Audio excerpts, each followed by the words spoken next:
नमो अरिहन्ताणं नमो सिद्धाणं नमो आयर्याणं नमो उवज्जायाणं नमो लोये सव्वसाहुणम्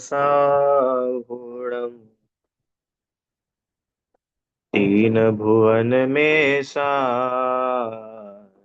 वीतराग विज्ञानता शिव स्वरूप शिव का नमः त्रियोग समारी के।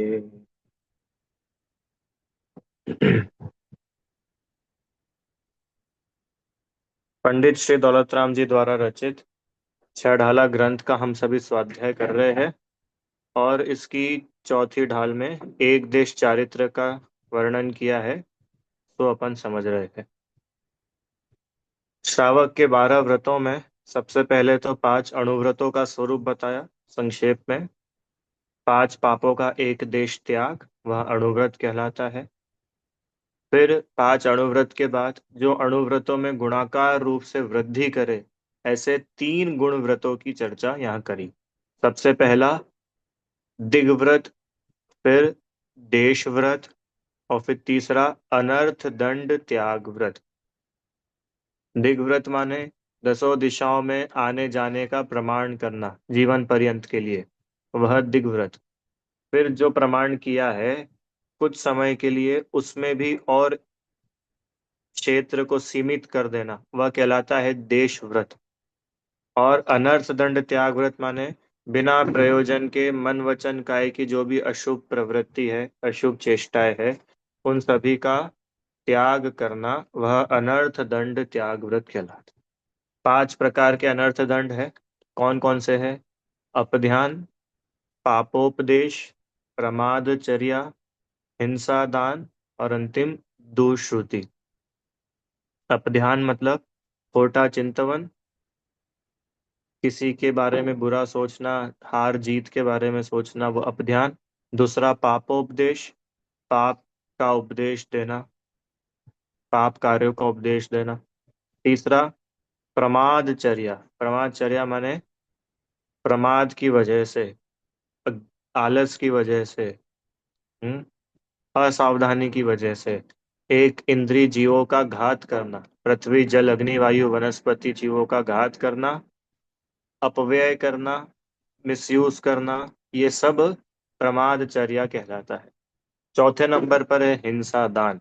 वो हिंसा दान अपने को आज पढ़ना है। ठीक है, सब लोग साथ में है, कोई पीछे तो नहीं रह गया? चलो।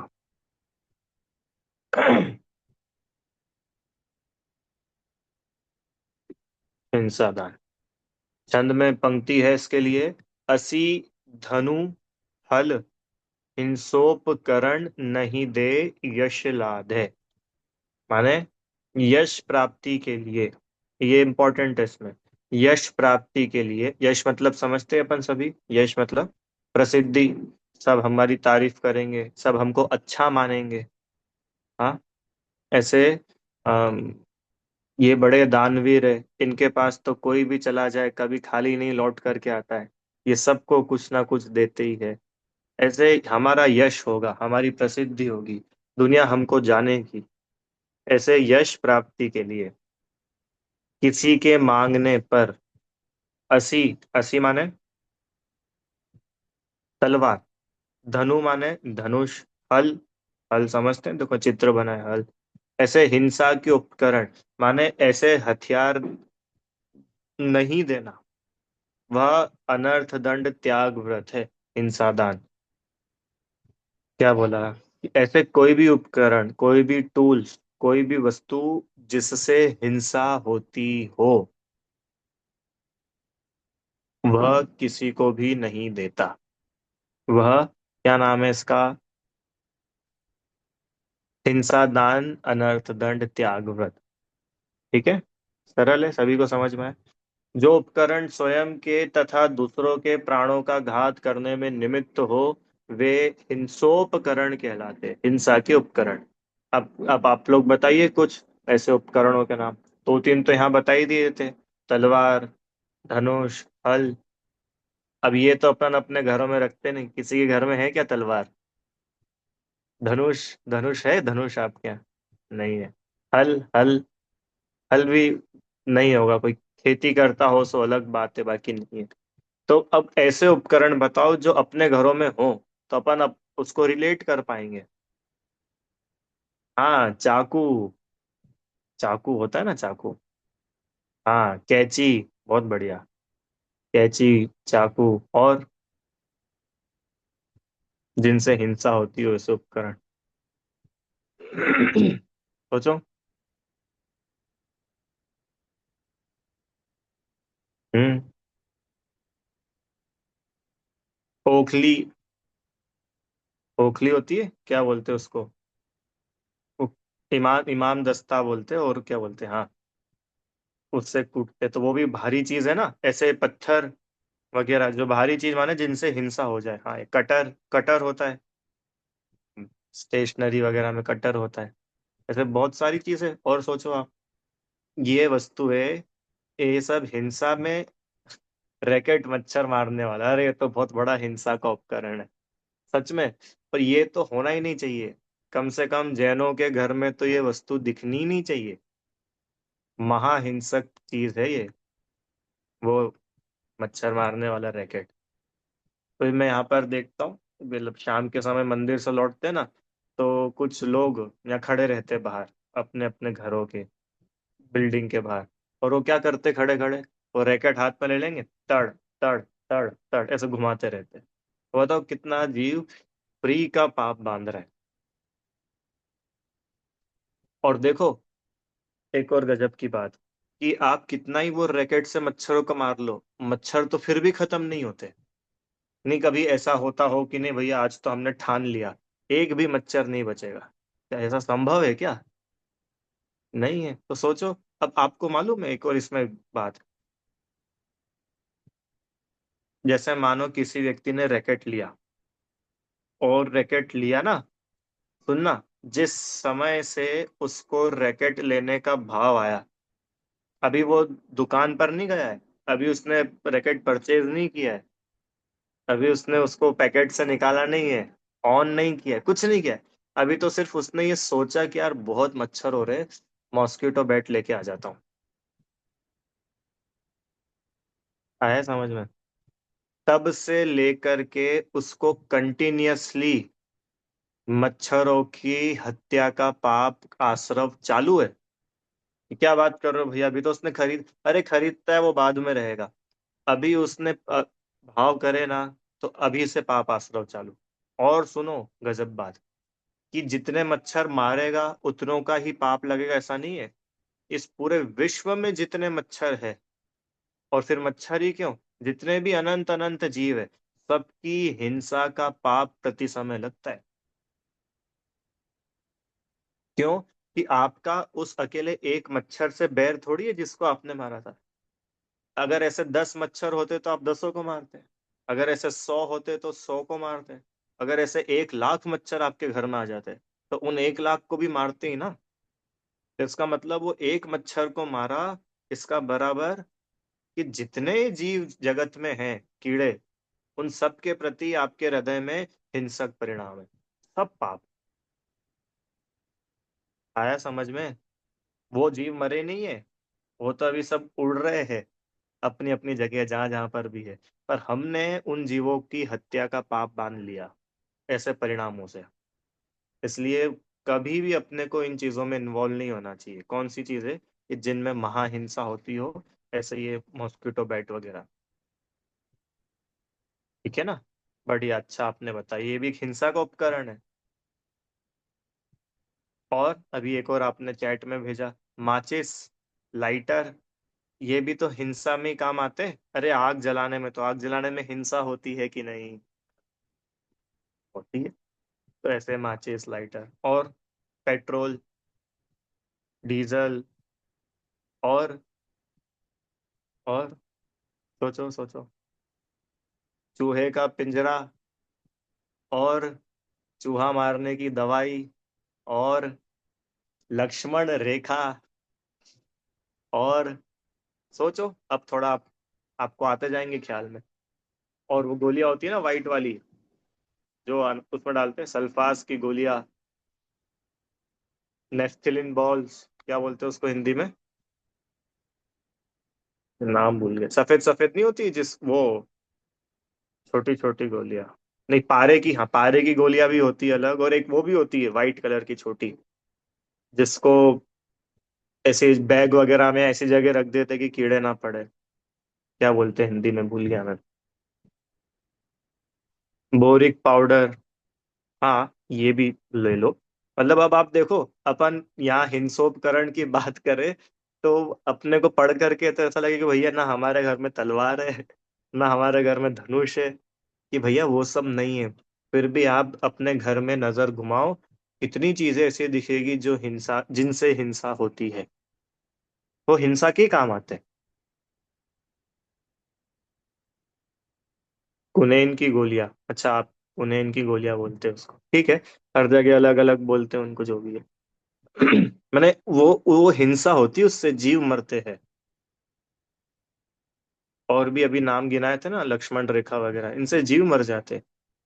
कॉकरोच की दवाई, वो हिट, ढूंढ ढूंढ करके मार भगाए, ऑल आउट, और क्या क्या होता है, मॉर्टिन, ये सब क्या है, हिंसोपकरण। क्यों, इनसे हिंसा होती है। और सोचो। हाँ यस, एसिड, कितनी हिंसा होती है एसिड से। एसिड का यूज, हाँ, हार्पिक, बढ़िया। हार्पिक में महाहिंसा होती है। हार्पिक में, आपको पता है, जैसे ये यूज करते हैं ना शीट वगैरह साफ करने के लिए, बाथरूम की, ऐसे ये हार्पिक वगैरह, इसमें सफाई तो हो जाती है, पर उसमें जितने जीव है, और उसमें ही नहीं, अब वो क्योंकि इतना तीखा होता है वो, हार्पिक वगैरह जो होते हैं इनमें एसिड रहता है ना, इस कारण से तो सब साफ हो जाता है। जहां तक भी वो जाएगा, वो वहां के जितने जीव है सारे के सारे मर जाते हैं। महाहिंसक है ये, हार्पिक हुआ, ये एसिड वगैरह जितने महाहिंसा है। भैया इसलिए तो गृहस्थी हिंसा के बिना होती नहीं है, इसलिए मुनिराज को ये गृहस्थी नहीं सुहाती। अभी अपन ने देखा था ना वो 11 प्रतिमाएं, जैसे जैसे वीतरागता बढ़ती जाती है, वो घर में रहता हुआ भी घर से विरक्त हो जाता है। तो अपन को अपनी अ, दशा, अपनी स्टेज में भी ये विचार करना चाहिए कि भाई इन चीजों का यूज ना करे तो बेस्ट है। और अगर करना ही पड़ रहा है तो कम से कम करे। हम्म,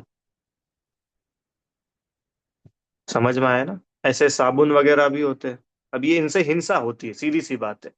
जिनमें ये चीख के भैया फिर अब तो साबुन भी यूज नहीं करे क्या, तो हम ये थोड़ी मना कर रहे कि आप यूज करो कि मत करो, हम तो ये बता रहे हैं कि इनमें हिंसा होती है। और आपके अंदर में जैसे जीवों के प्रति करुणा दया के भाव आएंगे ना, तो अपने को पता चलेगा कि भाई इनमें हिंसा है, तो अपन उसको छोड़ने का सोचेंगे। अच्छा अपने को मालूम ही नहीं रहे कि भैया ये जो मैं यूज कर रहा हूँ ये हिंसक है, तो अपन कैसे छोड़ पाएंगे। इसलिए अपने को कम से कम उसकी इन्फॉर्मेशन तो हो ना, कि भाई ये चीजें हैं, इनमें बहुत हिंसा होती है। अभी वो जो पढ़ते आलोचना पाठ में, नदियन बिच चीर धुआए, कोसन के जीव मराए, तो ये इसका अर्थ क्या है, कि नदी में कपड़े धोए, कपड़े धोए तो वो साबुन वगैरह जो भी यूज करा, और वो जहां जहां तक बह करके जा रहा है, जितना उसमें अभी पावर है, उतने जीव मरते जाएंगे। अरे आप इमेजिन करो ना, नहाते समय अपनी आंख में साबुन चला जाता है, कैसा लगता है। होती है ना, जलन होती है ना। तो जब अपने को होता है तो इतने इतने जीव है, वो तो अपने से भी कम सहनन वाले हैं, कितने कमजोर रहते हैं, उनकी क्या दशा होती होगी, बिल बिला करके सब मर जाते हैं। इसलिए इन चीजों का यूज नहीं। अभी अपन आगे पढ़ने वाले, ये आएगा प्रोषधोपवास, शिक्षा व्रत में आने वाला है प्रोषधोपवास। उसमें अपन ये पढ़ेंगे पूरा, कि उपवास के दिन कैसे रहना चाहिए। रत्नाकरण श्रावकाचार्य जी में लिखा है उपवास के दिन नहाना नहीं चाहिए, श्रृंगार नहीं करना चाहिए। ओहो। हिंसोपकरण, कॉस्मेटिक्स, ये हिंसा के उपकरण है? क्या बोला? लिस्ट बनाते जाओ। कॉस्मेटिक्स है ना? ये हिन क्यों? क्योंकि इनमें चर्बियां मिली होती है, इनमें खून मिला होता है, इनमें मांस मिला होता है। अधिकांश, मैक्सिमम में होता ही है। चाहे वो नेल पेंट हो, चाहे वो साबुन हो, कि शैम्पू हो, कुछ भी हो, रहता है। और आप नहीं विश्वास हो तो आप स्टडी करके देखो, आपको पता चल जाएगा किस किस में क्या क्या रहता है। आया क्या समझ में? तो ये जितनी भी चीजें जो अपन अपने घरों में यूज करते हैं, ये सब क्या है? हिंसा के उपकरण। इनसे हिंसा होती है, सीधी बात है। तो यहाँ पर क्या बोल रहे हैं कि ऐसे हिंसा के उपकरण जो भी है, वो किसी को देना नहीं। तो भैया, किसी को देना नहीं वो तो ठीक है, अपन यूज कर सकते हैं क्या? अपन यूज, तो देखो अभी बात क्या चल रही है, अनर्थ दंड की। अनर्थ दंड की बात चल रही है ना, तो अनर्थ दंड का क्या मतलब है? बिना प्रयोजन। बिना प्रयोजन, तो बिना प्रयोजन का क्या मतलब हुआ? कि सुनो, तुम खुद यूज कर रहे हो, वहां तक तो ठीक है, तुम्हारा कुछ प्रयोजन है, पर तुम दूसरों को भी देने लग गए। काहे की नहीं बात समझ में? तुम अपने घर में गैस जला रहे हो, माचिस जला रहे, लाइटर जला रहे, समझ आ रहा है कि भाई तुम्हारा प्रयोजन है, पर तुम तो मोहल्ले को बांटने लग गए। आया क्या बात समझ में आई? अभी इसमें श्राप, इसमें लिखा है, सागर धर्मामृत में बहुत सारे उदाहरण दिए ऐसे, कि भाई अपन अपने घर में यूज करते हैं, जैसे साबुन वगैरह है, तो अपन अपने घर में यूज करेंगे तो अपने को पता है कितना यूज होगा, कि कब यूज होगा, कितना विवेक से अपन यूज कर सकते हैं, अपन उतनी सावधानी रखेंगे। पर दूसरा सामने वाला, उसको तो अपन ने दे दिया, वो थोड़ी सावधानी रखेगा। एक उदाहरण देता हूँ आपको, ठीक है? जैसे मान के चलिए चूहे का पिंजरा, हम घर में उसको यूज कर रहे, क्यों यूज कर रहे? कि भैया चूहे आ जाते हैं, फिर सब बहुत गड़बड़ होती है, गंदगी होती है, जीव बढ़ते हैं, तो हमने वो पिंजरा रखा है, तो हम क्या करते हैं, चूहे को पकड़ के घर से बाहर निकाल देते हैं। तो अब देखो, विवेकी कोई व्यक्ति होगा तो वो मालूम क्या करेगा? चूहे को ऐसे ही सड़क पे नहीं छोड़ देगा, कि सड़क पे छोड़ा और किसी गाड़ी के नीचे आके मर जाए। अपने को चूहे को मारना थोड़ी था, हमें तो उस चूहे को दूर करना था, चूहे से बचना था। आपको अंतर समझ में आ रहा है क्या? तो क्या करा कि भैया वो अगर हम भी उसको यूज करेंगे, किसको? चूहे के पिंजरे को, तो हम उसका विवेक से यूज करेंगे। और हम चाहे किसी को दे देंगे कि लो भैया तुम लेके चले जाओ, तो वो क्या करेगा? वो हो सकता है कि पिंजरे में चूहा आ जाए।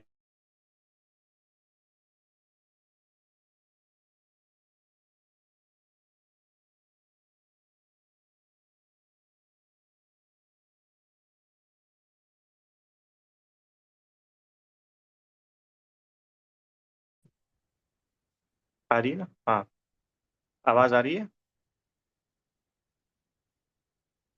ठीक। कितनी बार ऐसा हो जाता है कि वो चूहा हो, मानो वो चूहा पिंजरे में आया और पूरा आ ही नहीं पाया, उसकी पूंछ बाहर रह गई और पिंजरा बंद हो गया। कितनी सारी पॉसिबिलिटीज है इसमें, सोचो आप। हम्म।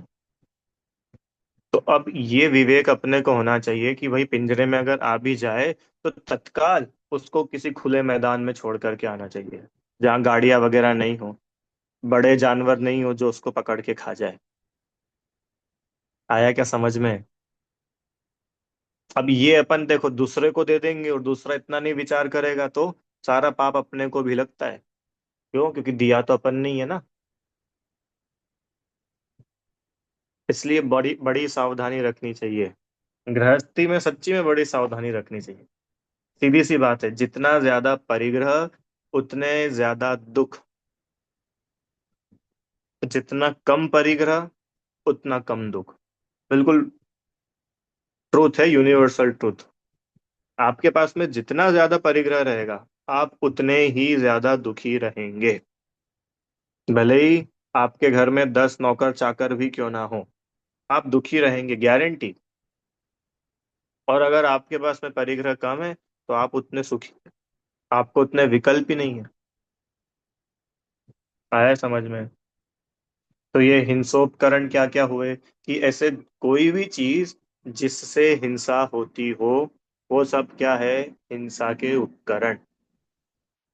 किसकी हिंसा? कि भाई स्वयं की या दूसरों की, कोई भी हो। ये चूहे मारने की दवाई है, ये क्या है, हिंसा का उपकरण है। बहुत चीजें हैं,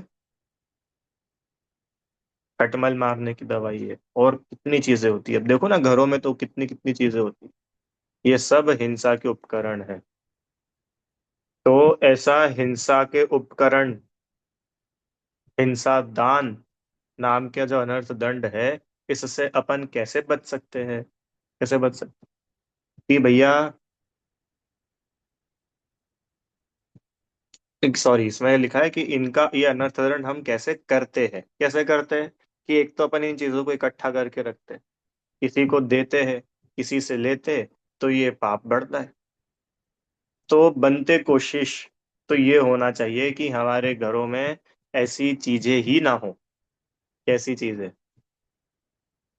जिनसे ऐसी बहुत हिंसा होती हो। फिर अगला प्रश्न, कि भैया जब घरों में ऐसी चीजें ही नहीं रखेंगे तो फिर हमारा घर कैसे चलेगा, सफाई कैसे होगी, मेंटेनेंस कैसे होगा? हम्म। तो उसका भी सरल उपाय क्या है, कि हमको ये सारी जो एकदम पावरफुल चीजें होती है ना, ये पता है कब यूज आती है? कि जब बहुत बहुत समय तक सफाई ना हो, 1 महीना, 1.5 महीना, 2 महीना ना हो, तो क्या करो, बस एक बार उसको छिड़क दो, एक बार में सब साफ। तो ये चीजें काम आती। और जो व्यक्ति नियमित सफाई करेगा, उसको ये चीजें थोड़ी काम आएगी, उसके घर में इनके यूज करने की नौबत ही नहीं आएगी। आपको ध्यान है, अपन ने पहले भी ये बात की थी। जो अपने घर में नियमित सफाई रखता है, वो बहुत हिंसा से बचता है। और जो अपने घरों में नियमित सफाई नहीं रखता है ना, उसको बड़ी बड़ी हिंसा करनी पड़ती है। आप अगर रोज या 1 दिन 2 दिन छोड़ के सब जगह साफ करोगे, तो कभी घर में जाले पड़ेंगे ही नहीं।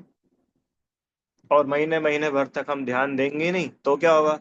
तो मकड़ी आकर के रहने लग जाएगी, बिना रजिस्ट्री के।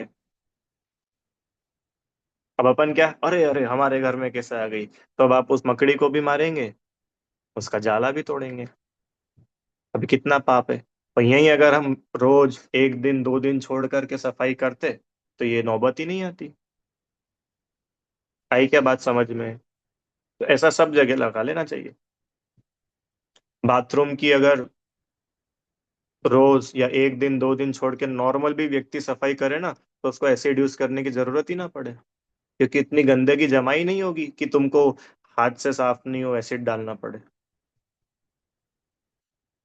आ रहा है समझ में?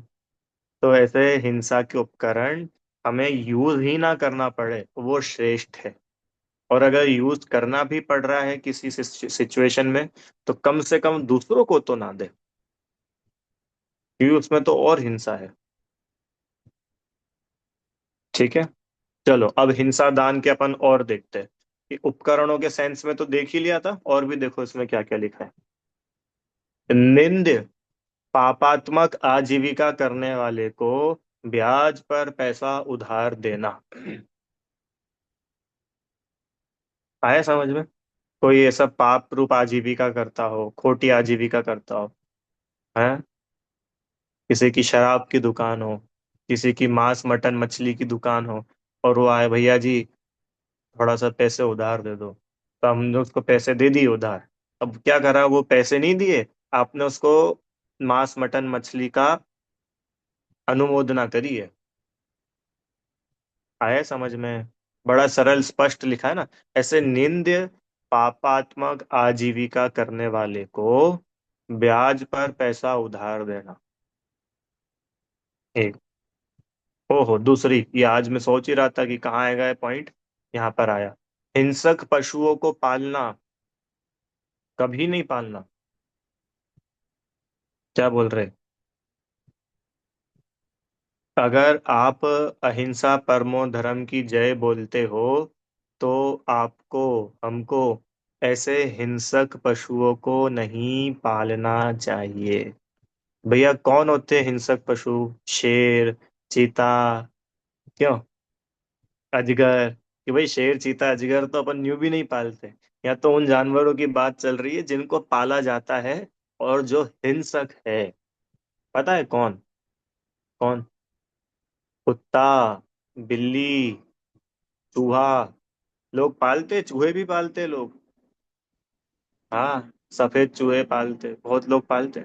बिल्लियां पालते, अभी हम जहाँ रहते हैं यहाँ पे मुंबई में, इधर तो हर तीसरे घर में बिल्लियां रहती है। तो पालतू बिल्लियां लोग पालते। कुत्ते पालते, डॉग्स वगैरह का तो देखा ही होगा आप लोगों ने। लोग पालते हैं कुत्ते। बहुत हिंसा होती है, महाहिंसा। भैया क्या हिंसा होती है इसमें? क्यों?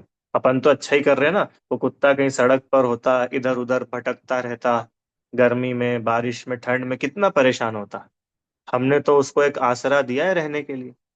हम उसको दोनों समय समय पर भोजन दे देते हैं, दूध, ब्रेड, बिस्किट। तो हम उसका अच्छा ही तो कर रहे हैं, हमने क्या बुरा किया? तो फिर आप हमको ऐसा क्यों बोल रहे हो कि ये हिंसक पशुओं को पालना अच्छी बात नहीं है? बोलो भाई, समझ में आया क्या प्रश्न?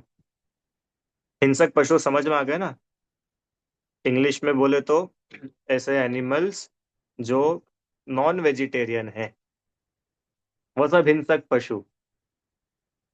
क्या बोलते हैं उसको? ओमनी कार्निवोर्स है, कार्निवोर्स। पता नहीं, आप, मैंने गलत शब्द बोल दिया आपके बीच में। अब आपको नहीं मालूम होंगे, ये छठी सातवीं में पढ़ाते हैं, पांचवी छठी में साइंस में, कि भैया एक ऐसे पशु पक्षी होते हैं जो फूल पत्ती खाते हैं, जैसे गाय, बकरी, ये सब। दूसरे वो होते हैं जो मांस खाते हैं, जैसे शेर वगैरह। और तीसरे वो होते हैं जो मांस भी खाते हैं और ये भी खाते हैं, दूसरी फल फूल भी। इस टाइप के जानवर। तो बोल रहे हैं कि जो मांस भक्षी जानवर है, वे सब हिंसक पशु है। कार्निवोरस, बढ़िया। तो मांस भक्षी जितने भी जानवर हैं, अब आप लिस्ट लगाओ मांस भक्षी कौन कौन है। कि भैया नहीं, वो हम हमारे टॉमी को थोड़ा ना कोई मांस खिलाते, हम तो उसको दूध और वही देते। कि तुम भले ही उसको दूध दो, उससे फर्क नहीं पड़ता, वो मांस भक्षी है। आपको क्या लगता है, आपके घर में कोई कुत्ता हो क्या, तो वो मांस भक्षण नहीं करता है क्या? 100% करता है। करता है वो। कोई छोटा सा कीड़ा चलता हुआ दिख जाएगा ना, झट से झपट जाता है उसके ऊपर। कोई मक्खी, कोई कीड़ा बैठा हो, फटाफट से मुंह खोलेगा, जीभान बाहर निकालेगा, खा जाएगा। खा जाते। और नहीं हो आपको विश्वास, तो जिसने पाला है उससे पूछ लेना। जैसे छोटा कोई कॉकरोच है, कोई कॉकरोच चल करके जा रहा है, और वो कुत्ते को दिख गया, तो वो झपट जाएगा उस पर, पकड़ के खा जाएगा। कुत्ता बिल्ली को, बिल्ली चूहे को, खाई जाती है। तो भैया हम उसको पाल रहे हैं, तो उसमें हमको क्यों पाप लगेगा? हम तो उसका अच्छा ही कर रहे हैं ना, क्यों? अपन ने उसके साथ कोई बुरा थोड़ी किया जो अपने को पाप लगेगा। कि बुरा किया? क्या किया भैया बुरा, ये बताओ। कि पहली बात तो आपने उसकी आजादी छीनी, ये बुरा किया। अभी सारे पॉइंट लूंगा मैं। आपने उसकी आजादी छीनी, उसको बांध करके रखा। बांध करके रखना ही कष्ट रूप है। कभी अपन बंद करके देखो थोड़े समय के लिए, पता चलेगा कितना कष्ट होता है। अपने को इधर जाना है, और मालिक इधर लेके जा रहा है, वो चेन से खींच रहा है, गला खिंचा रहा है, पेट खिंचा रहा है। कैसी दशा होती है? इसलिए ऐसे जीवों को नहीं पालना। पिंजरों में पाल करके रखते हैं चिड़ियाओं को, नहीं पालना। मेरे को तो ये पूछना है कि क्यों पालना? क्या काम है जानवरों को पालने का? हाँ, अगर अपना काम हो, अपन बाय प्रोफेशन ग्वाले हो, अपन दूध वाले हो, क्यों, तो अपन पाले तो समझ में आता है। पर अपना ऐसा कोई प्रोफेशन तो है नहीं। बहुत हिंसा होती है। और देखो, अहिंसक पशु जैसे गाय वगैरह है, बकरी है, इनको तो मना ही नहीं किया ना। अगर किसी का ऐसा काम हो भी तो वो व्यक्ति उनको पाले, रखे, उनका भरण पोषण करे, उनको भी खिलाए, और उससे उसका खुद का भी काम सधेगा। देखो, गाय को पालना अप्रयोजन भूत नहीं है। गाय को पालना तो प्रयोजन भूत है। क्या प्रयोजन भूत है मालूम है? कि वो गाय से हमको दूध मिल रहा है, और हम उसका भरण पोषण कर रहे हैं। तो वो तो प्रयोजन भूत है, गाय को पालना। पर कुत्ते से क्या मिल रहा है? कि भैया क्या बात कर रहे हो, कुत्ते से हमको सिक्योरिटी मिल रही है ना, हमारे घर का ख्याल रख रहा है वो। कि भैया अगर ऐसा है तो एक सिक्योरिटी गार्ड रख लो, तो कम से कम उसकी हेल्प होएगी व्यक्ति की। कि जानवरों को पालने में कोई दम नहीं है। सच्ची में कोई दम नहीं, महा हिंसा होती है। और मैं ये पता है क्यों बोल रहा हूँ? क्योंकि जब मैं छोटा था तब हमारे घर में भी पालते थे, इसलिए मुझे मालूम है कितनी हिंसा होती है।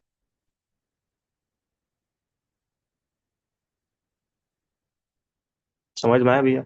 इसलिए ऐसे हिंसक पशुओं को नहीं पालना। कभी नहीं पालना।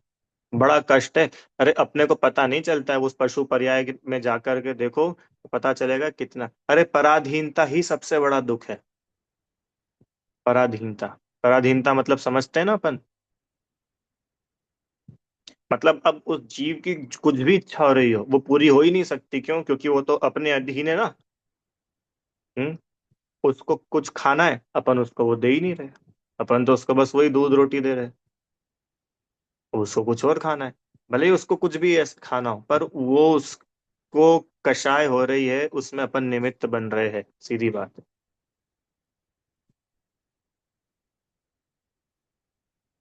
ठीक है। ऐसे हिंसक पशुओं को नहीं पालना, महाहिंसा होती है। तीसरा देखो, बस, गाड़ी, बारूद, चूहा मारने की दवाई, गुड नाइट आदि का व्यापार नहीं करना। क्यों? क्योंकि ये सब चीजें भी हिंसा रूप है। हालांकि अपन ने इसको पहले भी देख लिया था। कौन से वाले अनर्थदंड में देखा था? पापोपदेश। पापोपदेश में देखा था ना कि ऐसा उपदेश नहीं देना, ऐसा ऐसा व्यापार करने का। और यहाँ तो बोल रहे कि स्वयं ऐसा व्यापार नहीं करना। अभी बड़ा समझने की बात है। अब ये जैसे होता है ना, मेडिकल का काम होता है, मेडिकल का। अब वो मेडिकल का जो काम है, और विशेष करके एलोपैथ में तो बहुत सारी दवाइयाँ अभक्ष्य होती है ना, अभक्ष्य। अब जिसकी मेडिकल की दुकान है, वो उन दवाइयों को बेच रहा है कि नहीं बेचेगा? बेचेगा। तो वो क्या है? हिंसा दान। हिंसक चीजें दे रहा है दूसरों को। आया क्या समझ में? ये हिंसा दान। तो भाई ऐसा व्यापार नहीं करना। सच में। देखो, ऐसा व्यापार तो करना ही नहीं। ये कुछ तो लिखे हैं यहाँ पे, और बाकी आप समझना, जिनमें हिंसा की मुख्यता होती हो, ऐसे व्यापार अपने को नहीं करना। प्रश्न कि भैया अगर ऑलरेडी हमारा ऐसा ही व्यापार है, और हम ऐसी सिचुएशन में है कि अब नया व्यापार नहीं शुरू कर सकते, तो अब हम क्या करें? ऐसा कोई है क्या अभी फिलहाल कक्षा में? कि भैया वो आपकी बात तो ठीक है कि उसमें बहुत हिंसा होती है, पर अब क्या करें, अब हमारा यही बिजनेस है, हमारे यहाँ यही चलता है। हमको अब इसके बारे में नॉलेज है, बाकी चीजों का हमको ज्ञान ही नहीं है, क्या करें? तो ऐसे केस में क्या करे? ऐसे केस में ये करे कि भाई फिर भी जो महाविशेष हिंसक चीजें हो, कम से कम वो तो अपनी दुकान पर रखे ही नहीं। उदाहरण देता हूँ। जैसे मान के चलो कि कोई दुकानदार है, अगर वो अपनी दुकान पर मोर्टिन, गुड नाइट ना रखे, तो क्या फर्क पड़ेगा? कोई दुकानदार है और वो अपनी दुकान पर तंबाकू, पान मसाला ना रखे, क्या फर्क पड़ेगा? आया क्या समझ में? तो भाई जिनमें ऐसी बहुत हिंसा होती हो, कम से कम वो चीजें अपन ना बेचे।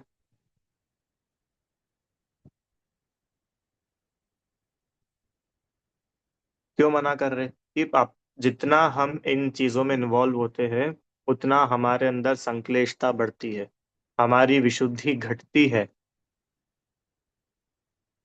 कषाय बढ़ती है, पाप बंद होता है। इसलिए इन चीजों से जितना हो सके उतना अपने को बचना चाहिए। हाँ, अब रेस्टोरेंट है, ये अपन ने करी थी ना, यहाँ पर नहीं लिखा वैसे हलवाई का, पहले करी थी बात। ये रेस्टोरेंट वगैरह होना ही नहीं चाहिए। अब भैया अब है, अब क्या करे। वो तो हमको पहले पता होता तो हम नहीं करते, अब तो है ही ना कि अब है। तो फिर जिनमें बहुत हिंसा होती हो ऐसी चीजें, आलू, गाजर, अदरक, मूली, ऐसी जो जमीकन चीज है, उनको अपने को यूज नहीं करना चाहिए। कि है भैया ऐसा करेंगे तो फिर हमारे यहाँ कोई आएगा ही नहीं खाने के लिए। क्यों? कि भाई अब ये तो निर्णय आपको करना पड़ेगा। पर ऐसा नहीं है, आप अगर अच्छे उद्देश्य से काम करेंगे ना, तो नेचुरली पुण्य बनता है। पुण्य बंधेगा तो पुण्य का उदय भी आता है। ऐसा क्यों सोचते हो कि हम आलू नहीं रखेंगे तो कौन हमारे रेस्टोरेंट पर खाना खाने के लिए आएगा? ऐसा क्यों सोचते हैं? अरे हम अच्छा खिलाएंगे, भक्ष्य खिलाएंगे, और फिर भी लोग आएंगे। और देखो, बिल्कुल इतना सरल और सीधा सिद्धांत है मनोरमा आंटी जी। अपने पुण्योदय के बिना प्रॉफिट होता नहीं है, और अपने पापोदय के बिना लॉस होता नहीं है। अगर आपकी दुकान पर आज ग्राहक आ रहे हैं ना, तो विश्वास मानिए आपका पुण्य का उदय है। भले ही आप कुछ भी बेच रहे हो, डजेंट मैटर। वो पुण्य का ही उदय है पिछला, जिस वजह से आज आपकी दुकान पर ग्राहक खड़े हैं। और अगर अभी हम पाप बांध रहे हैं, तो पाप का फल बुरा ही आता है, अच्छा नहीं आता। इसलिए ये तो चिंता छोड़ ही देना, क्या कि अगर हम ऐसा काम नहीं करेंगे तो फिर हमारी आजीविका कैसे चलेगी। अरे थोड़ा सा अपना निर्णय मजबूत होना चाहिए, पुण्य पाप पर भरोसा होना चाहिए।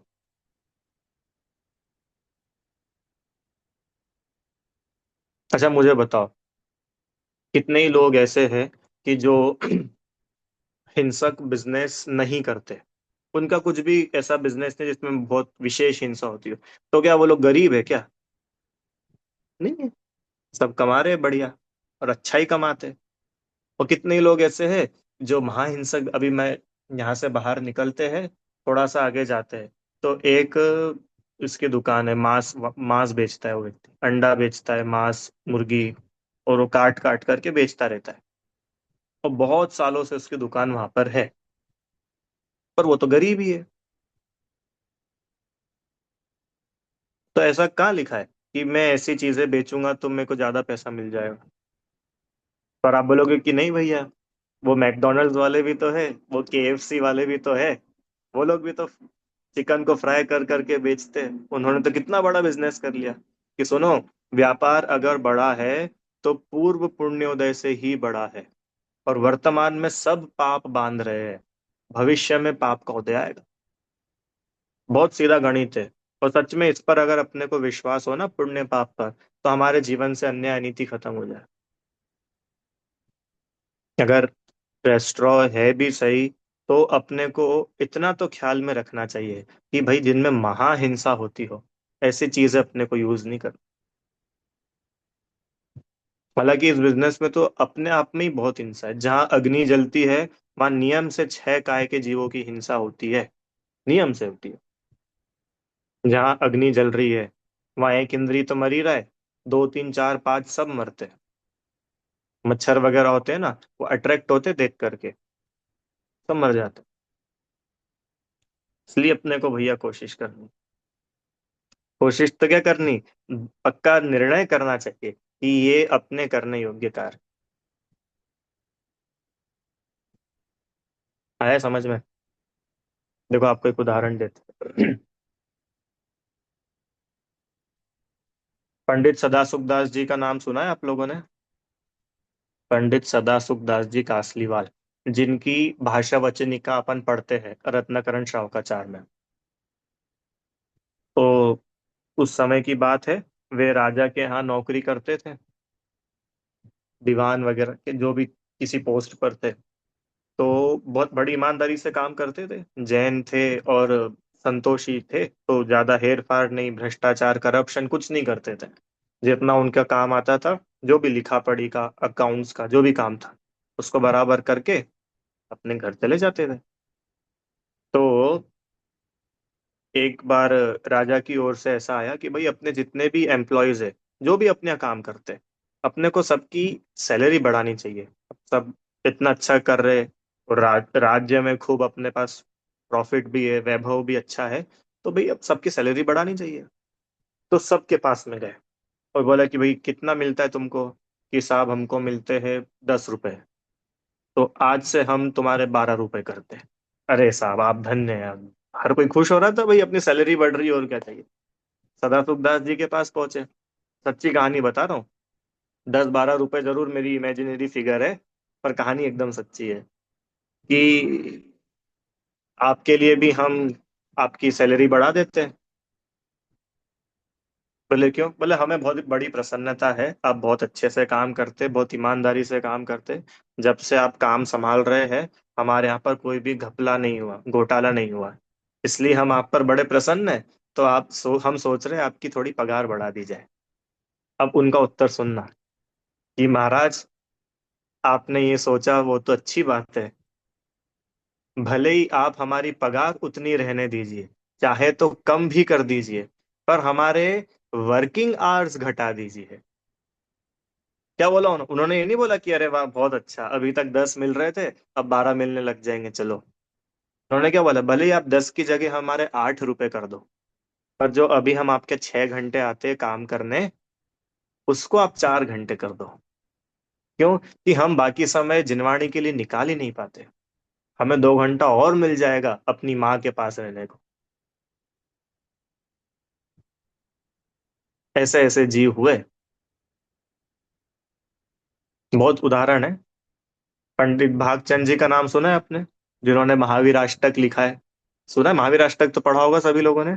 और बहुत सारे भजन लिखे भागचंद जी ने, तो क्या क्या गजब लिखे, साची तो गंगा और ढेर सारे भजन। उनके जीवन की कहानी बताता हूँ आपको। अपने लाइफ चल रही थी, उनकी पत्नी थी, बच्चे थे, सब थे, और परिवार में बहुत ही ज्यादा फाइनेंशियल प्रॉब्लम आई। माने इतनी ज्यादा स्थिति खराब हो गई कि अभी आज खाया और शाम को क्या खाएंगे इसका भी पता नहीं है। कौन? कविवर भागचंद जी। अब भैया अब क्या करें? क्या करें? अब चलो भाई, यहाँ तो काम धंधा चलता नहीं है अपना, दूसरे शहर में गए। वहां जाकर के कुछ कि भाई अब इस शहर में तो कुछ चल नहीं रहा है, काम के सिलसिले में लोग जाते हैं ना दूसरी जगह ट्रेवल करते हैं, तो वो वहां पर पहुंचे। वहां पहुंचे तो बच्चा छोटा सा था। बच्चे को बड़ी भूख लग रही, सुबह सुबह का समय था, बच्चा रो रहा। तो एक लोटा लिया और उनकी पत्नी ने उनको बोला कि भैया बच्चा बड़ा रो रहा है अपना, थोड़ा दूध लेकर के आ जाओ इसके लिए, तो ये दूध पी लेगा तो थोड़ा शांत हो जाएगा। तो वो निकले, और निकले तो रास्ते में उनको मंदिर मिल गया। तो बोले अरे, भगवान के दर्शन मिल गए, अब इससे अच्छी बात और क्या हो सकती है।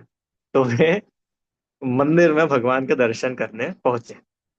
और ज्यों ही उन्होंने दर्शन करे, तो वहां शास्त्र सभा हो रही थी, प्रवचन चल रहे थे, जिनवाणी बाची जा रही थी। तो वे वहां बैठ गए कि भाई ये जिनवाणी भी सुनने को मिल जाए। पहले तो तीर्थंकर का दर्शन, और फिर तीर्थंकर का उपदेश, और इससे अच्छी बात क्या हो सकती है। तो वे वहां बैठ गए। और फिर क्या हुआ? पूरा हुआ प्रवचन, जिनवाणी स्तुति। तो इतने में इन्होंने पीछे से धीमे स्वर में गाया। क्या गाया? साची तो गंगा यह वीत रागवाणी। सब लोग देखने लग गए कि यार ये कौन है, अपने नगर के तो दिख नहीं रहे ये। और भाई तुम इधर आओ, तुम्हारी हालत कैसी लग रही है, कपड़े फटे हुए हैं, बाल बिखरे हुए हैं, ऐसा तुम्हारा चेहरा हो रहा है, तुम कौन हो? और ये भागचंद जी का भजन तुमको कहाँ से मिल गया भाई? ये भजन तो भागचंद जी का है, हम लोग सब लोग गाते हैं बड़े सम्मान आदर से। तो कुछ नहीं बोले। बोले नहीं नहीं, बस वो मैं आया था, तो प्रवचन थे तो जरा बैठ जाऊं। तो फिर उन्होंने उनकी दशा देखी कि भैया ये हाथ में लोटा है, क्या है, तुम कौन हो, एक बात तो बताओ भाई, कौन, कहाँ से आए? हमने तो कभी तुम्हें देखा नहीं। कि क्या बताऊं, जिस भागचंद के भजन आप गाते हैं, वो भागचंद मैं ही हूँ। कि अरे आप है पंडित जी आप है, अरे आइए आइए आइए, समाज आपके लिए पूरी व्यवस्था कर देगी, आपको किसी बात की जरूरत नहीं, टेंशन नहीं। अब और आगे की बात सुनो, यहाँ तक तो ठीक था। आगे सुनो, क्या बोला उन्होंने मालूम? कि हम ऐसे समाज की रोटियां नहीं खाने वाले। हाँ, अगर आप हमारी मदद करना ही चाहते हैं तो कुछ समय के लिए हमें थोड़े पैसे उधार दे दीजिए। हम यहाँ पर रह करके ही अपना व्यापार शुरू करेंगे, और हमारा व्यापार थोड़ा जम जाएगा तो हम आपके पैसे सूद समेत वापस लौटाएंगे। मैं चौथे काल की कहानी नहीं सुना रहा हूँ आपको कि भाई चौथे काल में होते होंगे ऐसे लोग। अभी अभी की बात है, ज्यादा पुरानी बात नहीं है। भागचंद जी आई थिंक 150 साल, 150 साल पहले, 150 200। आप सोचो, ये पवित्रता होती है, ये पवित्रता अपनी असली कमाई है, ना कि ये पाप से, पाप के व्यापार से आने वाली कमाई। और आप विश्वास मानिएगा, जितना पाप करके, क्योंकि देखिए, पूर्व पुण्योदय से तो पैसा आ गया, पूर्व पुण्योदय से पैसा आ गया, वर्तमान में क्या बांधा? पाप बांधा। अब वो पैसा मालूम कहाँ खर्च होगा? पाप के उदय में ही खर्च हो जाएगा, बीमारी में निकल जाएगा, चोरी हो जाएगा, डाका डल जाएगा, वो पैसा ऐसे ही निकल जाता है। इसलिए भैया, न्याय से कमाओ, विवेक से खर्च करो, और संतोष से रहो। क्या बोला? 3 पॉइंट बोले मनोरम आंटी जी। न्याय से कमाओ, विवेक से खर्च करो, और संतोष से रहो। और फिर आपको कोई दुखी करके बताए तो बताना। इसलिए ऐसे व्यापार नहीं करना जिनमें हिंसा होती है। श्रावकाचार्य जी में तो लिखा ही है कि श्रावक को ऐसे व्यापार नहीं करना चाहिए। मुनिराज तो करते ही नहीं है। श्रावक को भी जैन कुल में जन्मा हो, अहिंसा परमो धर्म के नारे लगाता हो, और वो ऐसे हिंसक व्यापार करे, शोभता नहीं है। आजीविका भी करे तो ऐसी आजीविका करे जिसमें अन्याय नहीं होता हो, अनीति नहीं होती हो, हिंसा नहीं होती। समझ में आया? आगे चले। बीड़ी सिगरेट पिन, अभी आपने लिखा था ना उसमें भैया माचिस, तो देखो माचिस का कैसा उन्होंने बताया कि भैया कोई बीड़ी सिगरेट पीता हो, हम्म, उसको माचिस दे देना, ये हिंसा दान। अब उसने जो बीड़ी सिगरेट पी है ना, उसकी पूरी अनुमोदना अपनी, कि नहीं भैया अगर हम उसको नहीं देंगे तो वो बुरा मान जाएगा। फिर हमारे व्यवहार, हम व्यवहार भी तो कोई चीज होती है। हम इतने सोशल है, सब लोगों से बना के चलते, कि भैया ऐसे लोगों से बना के क्या करोगे? सच में हमारा जीवन इसी में निकल जाता है। इनसे रिलेशन बना रहे, इनसे रिलेशन बना रहे, ये बुरा नहीं मान जाए, ये बुरा नहीं मान जाए, इनको सेट करके रखो, सबके हिसाब से चलो, पर जिनवाणी के हिसाब से मत चलना, भगवान के हिसाब से मत चल, बाकी सबके हिसाब से। जो अज्ञानी है, जो कशाई है, जो पापी है, उनको संतुष्ट करते रहो, नो प्रॉब्लम। पर जिनवाणी के कहे अनुसार मत चल देना। क्यों? क्योंकि भगवान तो वीतरागी है, वो तो बुरा मानेंगे नहीं। पर हमारा पड़ोसी तो रागी द्वेषी है ना, और ये बुरा मान गया तो फिर आया क्या समझ में? देखो, और एक और बात बताते हैं, किसी को संतुष्ट करने में कोई फायदा भी नहीं है कि भैया वो बुरा मान जाएंगे और वो भला मान जाएंगे। जो व्यक्ति आपके अनुकूल, धर्म के अनुकूल प्रवर्तन ना करे, वो बुरा मान भी जाए तो भी उसमें कोई बड़ी बात नहीं है। अरे वो, अच्छा आप उसको कहाँ तक संतुष्ट करोगे? अच्छा मुझे बताओ, कहाँ तक संतुष्ट करेंगे? ऐसे होते ना, घर में भी बहुत सारे लोग ऐसे होते हैं कि भैया वो स्वाध्याय था, पर अब क्या करें, अब उनके यहाँ जाना भी जरूरी है, इसलिए हमने क्या करा, वो मिस कर दिया। ठीक है, एक बिल्कुल कॉमन एग्जांपल, होता ही है जनरली कि मिस कर दिया, अब क्या करें, वो आ गए थे, वो अच्छा नहीं लगता है भैया, फिर वो पता नहीं क्या सोचेंगे हमारे बारे में। कि ठीक है, तो उनको संतुष्ट करने के लिए अपन ने क्या करा कि भैया वो स्वाध्याय मिस कर दिया, दर्शन मिस कर दिया, अभी कुछ भी, कि ठीक है, अब उनको संतुष्ट करने के लिए आप और क्या क्या कर सकते हो, लिखो। लिखो। वो ऐसा चाहते हैं कि आप है ना उनके साथ में रात में चौपाटी पे जाओ और बढ़िया एंजॉय करो, क्योंकि वो बहुत मॉडर्न है। तो वो मॉडर्न है और उनको संतुष्ट करने के लिए तो आपको जाना पड़ेगा ना। वो मेहमान आए अपने यहाँ पे, और उनको घुमाओ। क्यों? कोई मेहमान मेरे घर पर आए तो मेरी तो ड्यूटी है ना उस मेहमान को संतुष्ट करने की।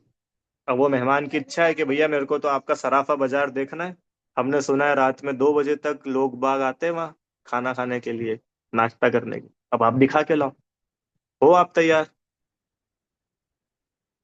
कि चलो ठीक है भैया, अब वो अच्छा नहीं लगता है अपने आज इतने साल में आए वो मेहमान, ठीक है चले जाओ। अब कि भैया वो उनका ऐसा मन था कि आप भी भैया हमारे साथ खाओ तो और मजा आएगा। हम अकेले अकेले खा रहे हैं, हमको मजा नहीं आ रहा है, एक आप भी तो लो। अब बताओ, अब उनको संतुष्ट करो। हो तैयार? करो ऐसी, देखो जब तक हम ऐसी सिचुएशंस खड़ी नहीं करेंगे तो अपन अंधी दौड़ में भागते रहेंगे। किसी भी चीज पर एक बार डट करके सब सोच लो उसके बारे में, कि हम किस लेवल तक किसी को सेटिस्फाई करने के लिए तैयार है। किसी के लिए रात्रि भोजन करने के लिए अपन तैयार है क्या? और कोई ऐसा वैसा निकल गया कि यार अब हम तो शराब पी रहे, एक काम कर एक आध गुट तू भी लगा ही ले। और फिर देख तू नहीं करेगा तो फिर तेरे मेरे व्यवहार बिगड़ जाएंगे। होता है ऐसा भैया? आपको ऐसा लग रहा है कि कहाँ होता होगा? होता है।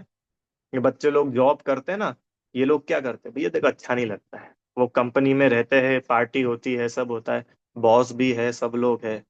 अब सब करना पड़ता है भैया, आपको नहीं मालूम? आपने थोड़ी करी है कोई जॉब, तुमको मालूम है।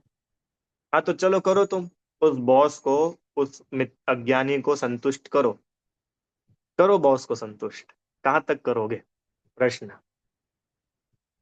क्योंकि अगर वो सेटिस्फाई नहीं रहेगा तो तुम्हारा प्रमोशन रुक जाएगा, तुम्हारा इंक्रीमेंट इंसेंटिव रुक जाएंगे, और शायद तुम्हारी नौकरी भी चली जाए। कल्पना आंटी जी, तो क्या करो? उनको सेटिस्फाई करो। तो करो, बताओ कहाँ तक करोगे? सोचो कहाँ तक करोगे। कि कोई लिमिट नहीं है उसकी।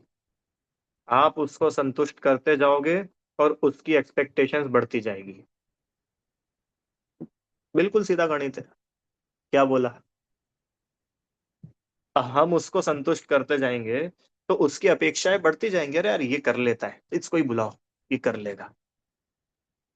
और वहीं पहली बार में मना करना आ जाए, अच्छे से, हाँ, सलीके से मना करना आ जाए, अपनी बात रखना आए, फिर कोई बात ही नहीं, फिर कोई दिक्कत नहीं।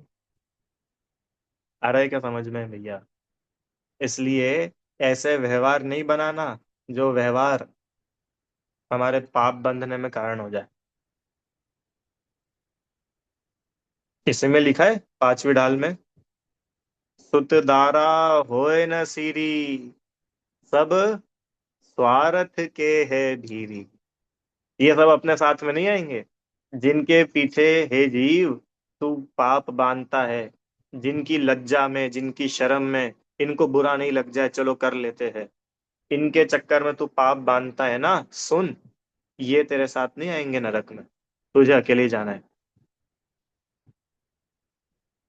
मैं एकाकी एकत्व लिए, एकत्व लिए सब ही आते, और तन धन को साथी समझाता, पर वे भी छोड़ चले जाते।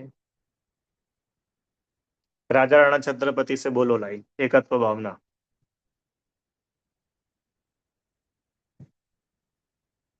नहीं याद है? सोचो क्या लाइन है।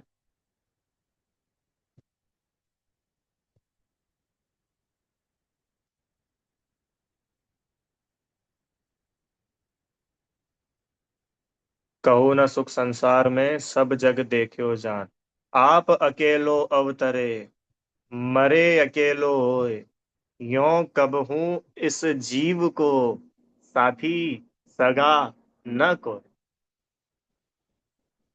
है ना, ये लाइन है उसमें। नहीं याद है? राजा राणा छत्रपति, पढ़ना। अच्छी बारह भावना है। देखो इसकी पढ़ते, छह ढाला की पांचवी ढाल से। शुभ अशुभ कर्म फल जेते, भोगे जिय एक ही तेते। सुत दारा, सुत मतलब बच्चे, दारा मतलब पत्नी। सुत दारा होए न सीरी, सब स्वार्थ के हेरी। ये कोई भी हिस्सेदार नहीं होंगे, सब स्वार्थी है, अपने को ही भोगना पड़ेंगे। स्वयं किए जो कर्म शुभाशुभ, फल निश्चय ही वे देते। करे आप, फल दे अन्य, तो स्वयं किए निष्फल होते। अपने कर्म सिवाय जीव को कोई न फल देता कुछ भी। इसलिए भैया बड़ी सावधानी रखना चाहिए।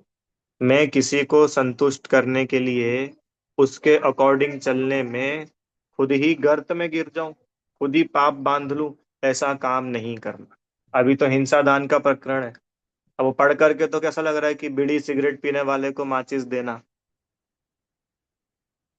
तो भले ही आपके पास कोई बीड़ी सिगरेट वाला नहीं भी आए, पर अब मैंने आपको उसका एंगल बता दिया कि ऐसे अपने साथ बहुत सारी सिचुएशंस बन सकती है जहां हिंसा का प्रसंग हो, पाप का प्रसंग हो, और फिर हम उसकी अनुमोदना तक ना करें, तब आनंद आएगा। आ रहा है क्या समझ में?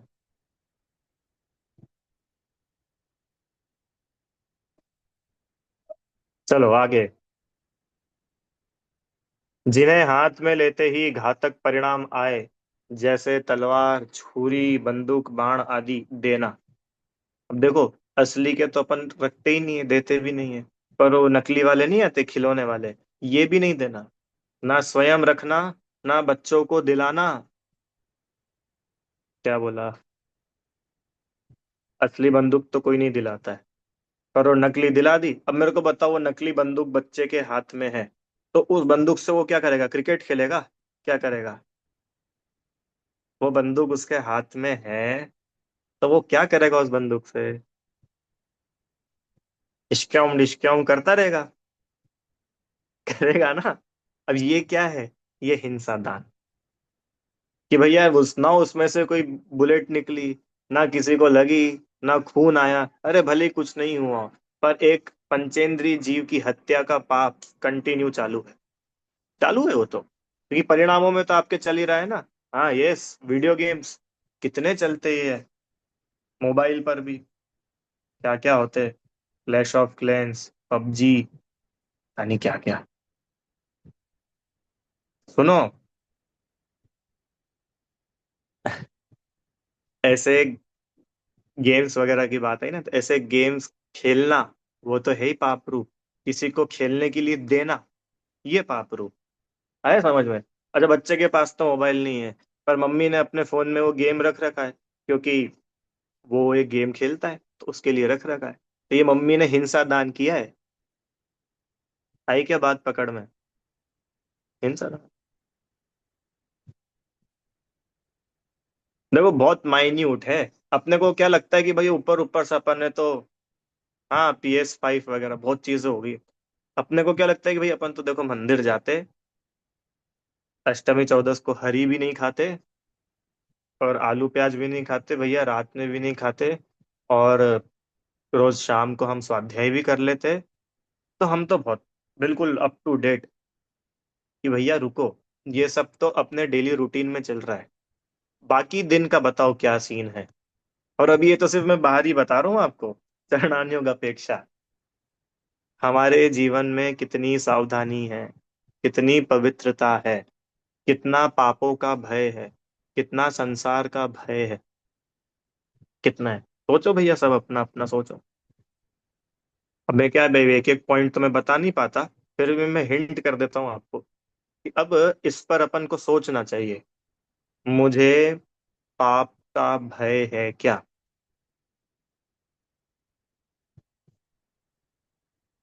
पाप परिणामों से नहीं डरता है, और पाप के फल से डरता है। क्यों?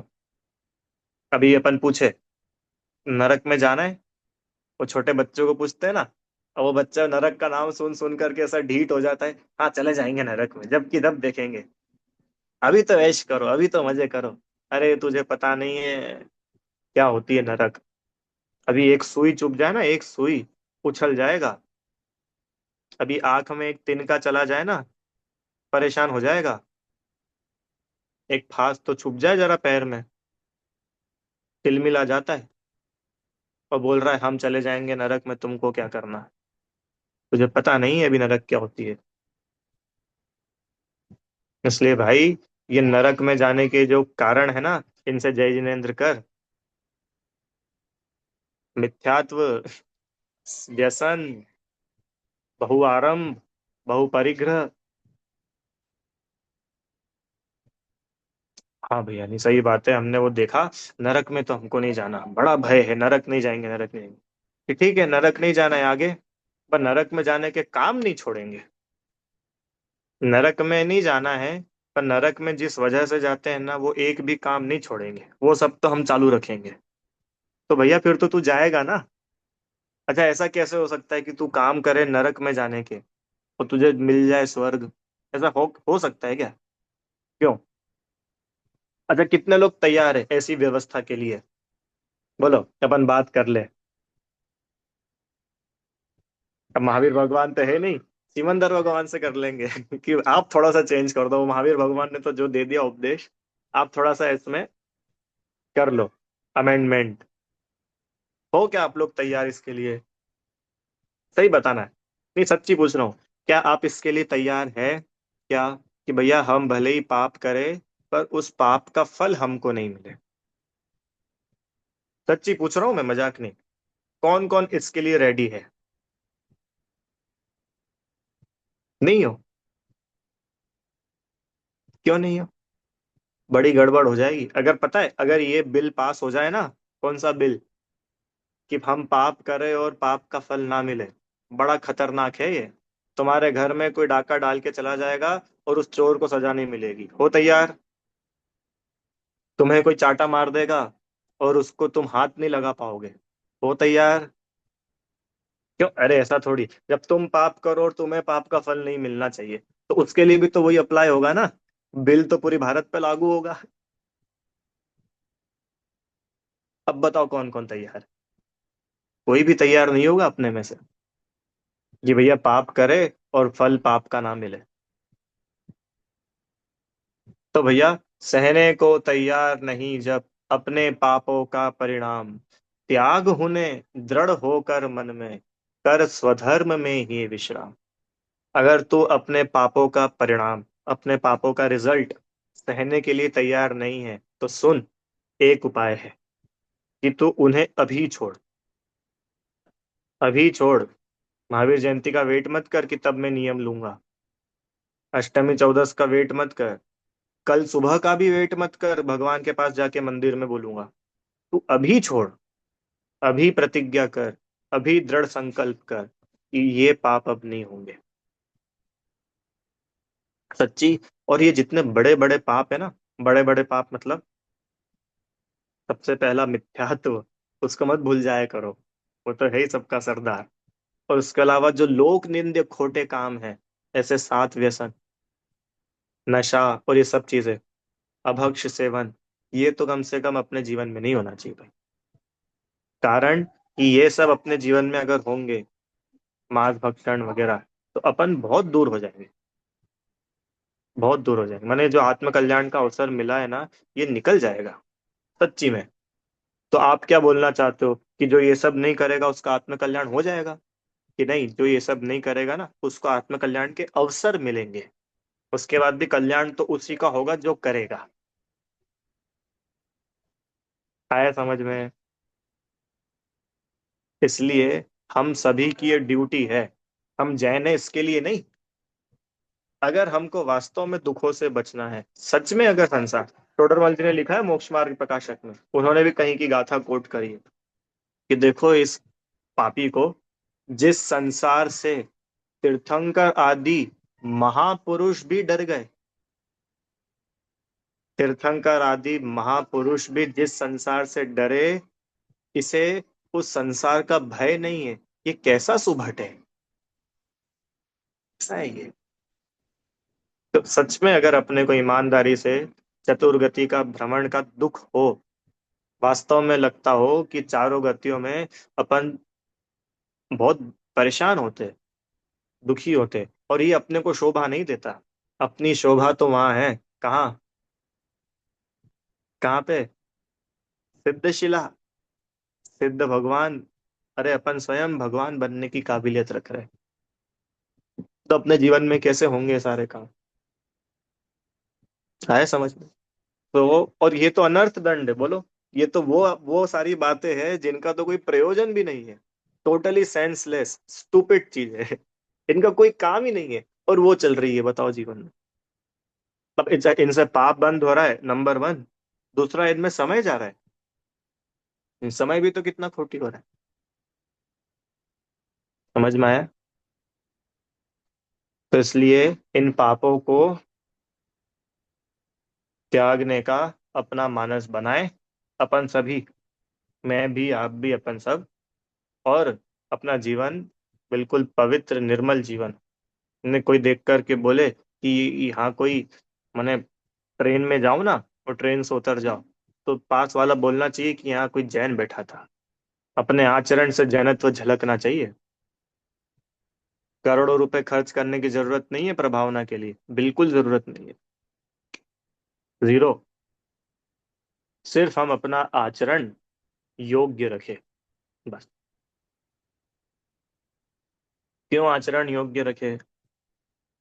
कि भैया पाप बहुत बुरा है, तो थोड़ा पुण्य बन जाएगा इसी बहाने।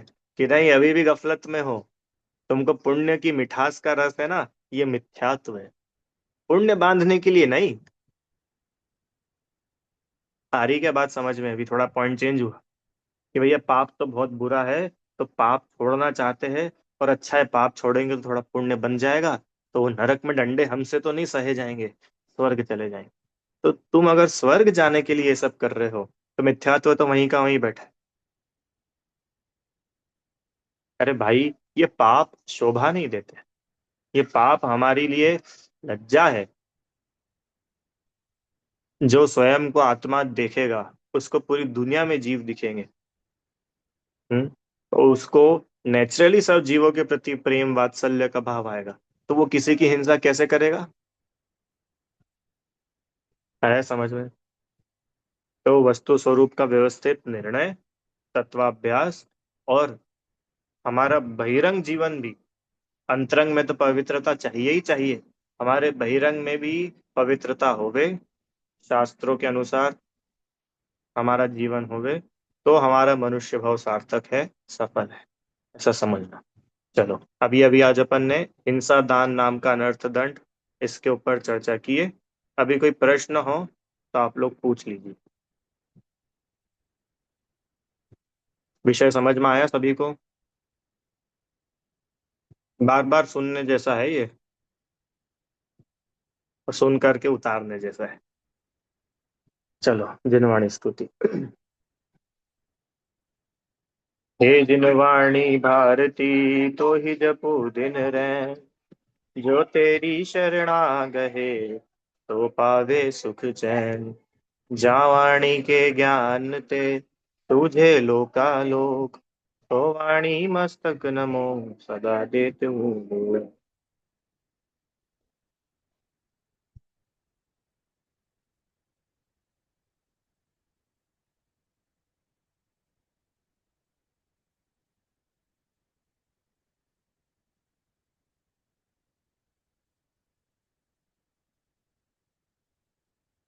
जय बोलिए द्वादशांग में जिनवाणी माता की जय हो।